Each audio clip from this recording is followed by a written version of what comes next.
নাটোরের ব্যস্ততম মহাসড়ক বনপাড়া হাটিকুমরুল। নিয়মিতই এই মহাসড়কের নাম গণমাধ্যমে উঠে আসে প্রাণহানির খবর নিয়ে।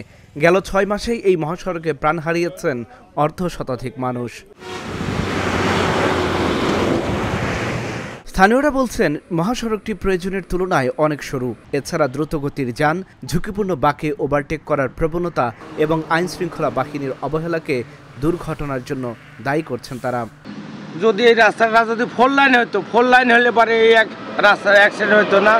আপনার উত্তরবঙ্গের সমস্ত যোগাযোগ আমার এই রাস্তায়, হাটিকুমরুল এই রাস্তায়, উত্তরবঙ্গের সমস্ত যোগাযোগে এই রাস্তাটা আসলে 4 লাইন হওয়ার বিশেষ দরকার। বনপাড়া থেকে সিরাজগঞ্জ পর্যন্ত যে বাঁক রয়েছে, সেই বাঁকের কারণে কিন্তু প্রতিনিয়ত সড়ক দুর্ঘটনার শিকার হচ্ছে হাজারো মানুষ, এবং বাঁকে বাঁকে কিন্তু গাড়ি ওভারটেকিং করছে আমরা দেখেছি। এবং বিগত দিনে আপনারা দেখছেন যে আইলমারি ব্রিজের সংলগ্ন কিন্তু একটি সড়ক দুর্ঘটনায় 7-8 নিহত হয়েছেন।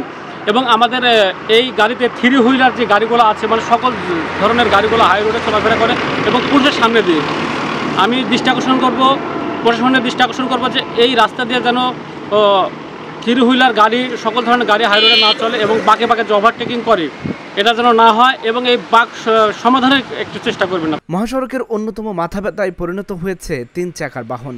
সার্ভিস লেনে না চলে মূল সড়কেই ছুটে বেড়ানো এসব যানের সাথে দ্রুতগতির ভারী যানবাহনের সংঘর্ষের ঝুঁকি থাকে প্রতিনিয়ত। সড়ক প্রশস্ত না হওয়া পর্যন্ত এই মৃত্যু মিছিল থামবে না, এমনটাই মনে করছেন এলাকাবাসী। এই বড় রাস্তা দিয়ে মাঝে মাঝে দেখি 3 হুইলার এবং শ্যালো চালিত পাওয়ার ট্রলির যে ট্রাক্টর, এই ধরনের গাড়ি চলাচল করে, যার মানে কোনো শক্ত ব্রেকের অবস্থা নাই, কন্ট্রোলিং অবস্থা। এই কারণে এই দুর্ঘটনা, এত পরিমাণে দুর্ঘটনা হয় যা বলাই বাহুল্য। হিলি এবং সোনা মসজিদ এবং রূপপুর পারমাণবিক বিদ্যুৎ কেন্দ্রের মালামাল এই রাস্তা দিয়ে যাতায়াত করা হয়, যার কারণে রাস্তা দিয়ে অনেক গুরুত্বপূর্ণ একটি মহাসড়ক। মাঝে মধ্যেই আমরা দেখতে পাই যে এই মহাসড়কের দুর্ঘটনা ঘটে। এই সরু রাস্তাটি যদি প্রশস্ত করা যায় তাহলে দুর্ঘটনার কবল থেকে অনেকের মানুষের জীবন রক্ষা পাবে। এদিকে চোখের সামনেই 3 চাকার যান মহাসড়কে দাপিয়ে বেড়ালেও তা অস্বীকার করছেন হাইওয়ে পুলিশের কর্মকর্তা। ঢাকা মহাসড়কে কোনো 3 চাকার যান চলে না, এটা সার্ভিস লেন আছে, সার্ভিস লেনে ওরা চলাফেরা করে। ঢাকা মহাসড়কে যারা উপরে উঠে ভুল করি, হয়তো বাইরের গাড়ি অনেক সময় উঠে, এগুলো আমরা মামলা দিয়ে দিই এবং আমরা খুব কম পাই, এটা আর 2-1টা। তবে উভয় পাশে সার্ভিস লেন সহ সড়কটি দ্রুত প্রশস্ত করার আশ্বাস দিলেন সড়ক ও জনপথ বিভাগের এই কর্মকর্তা।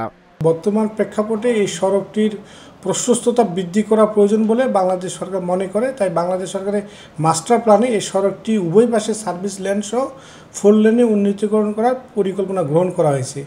এটি আসলে ওয়েস্টার্ন ইকোনমিক করিডোরের একটি অ্যালাইনমেন্ট, যেটি ঝিনাইদহ কুষ্টিয়া হয়ে এটি বনপাড়া হয়ে হাতিকামরুল পর্যন্ত এই অ্যালাইনমেন্টটা নির্ধারিত আছে।